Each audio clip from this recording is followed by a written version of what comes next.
سامان سے لدا ہوا ایک بحری جہاز محو سفر تھا کہ تیز ہواؤں کی وجہ سے وہ ڈاماڈول ہونے لگا، الٹنے لگا۔ قریب تھا کہ وہ جہاز ڈوب جاتا۔ اس میں موجود تاجروں نے کہا کہ بوجھ ہلکا کرنے کے لیے کچھ سامان سمندر برد کرتے ہیں۔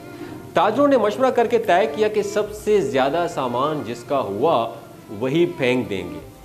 جہاز کا زیادہ تر لوڈ ایک ہی تاجر کا تھا۔ اس نے اعتراض کیا کہ صرف میرا سامان کیوں، سب کے مال میں سے تھوڑا تھوڑا پھینک دیتے ہیں۔ انہوں نے زبردستی اس نئے تاجر کو سامان سمیت سمندر میں پھینک دیا۔ قدرت کی شان کہ سمندر کی موجیں اس کے ساتھ کھیلنے لگیں۔ اسے اپنی ہلاکت کا آلموسٹ یقین ہو گیا تھا۔ جب ہوش آیا تو وہ نیا تاجر کیا دیکھتا ہے کہ لہروں نے اسے ساحل پر پھینک دیا ہے، سمندر کنارے پھینک دیا۔ یہ ایک غیر آباد جزیرہ تھا۔ جان بچنے پر اس نے رب کا شکر ادا کیا، اپنی سانسیں بحال کیں، وہاں پڑی لکڑیوں کو جمع کر کے سر چھپانے کے لیے ایک جھونپڑی سی بنائی۔ اگلے روز اسے کچھ خرگوش بھی نظر آئے، ان کا شکار کر کے گزر بسر کرتا رہا۔ ایک دن ایسا ہوا کہ وہ کھانا پکا رہا تھا کہ اس کی جھونپڑی کو آگ لگ گئی۔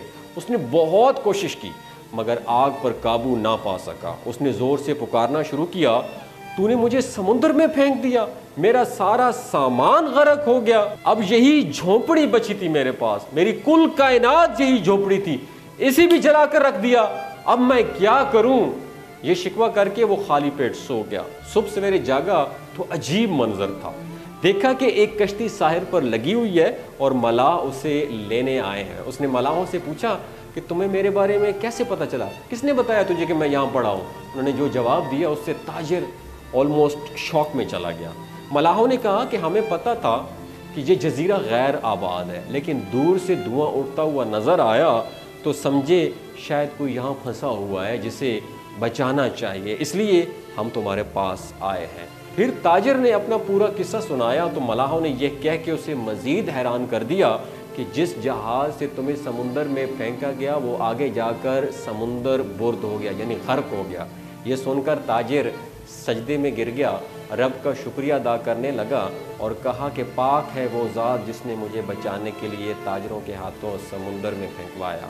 اپنے بندوں کے بارے میں وہی زیادہ جاننے والا ہے۔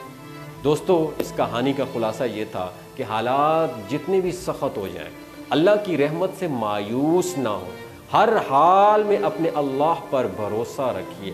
اللہ تعالیٰ آپ کو اس بھنور، اس مشکل کے بھنور سے ضرور نکالے گا۔ پاکستان اس وقت جس مشکل کے بھنور میں پھنسا ہوا ہے، آپ اپنے اللہ پہ صبر کیجئے، اللہ آپ کو اس بھنور سے ضرور نکالے گا۔ اللہ پہ مکمل یقین رکھیے۔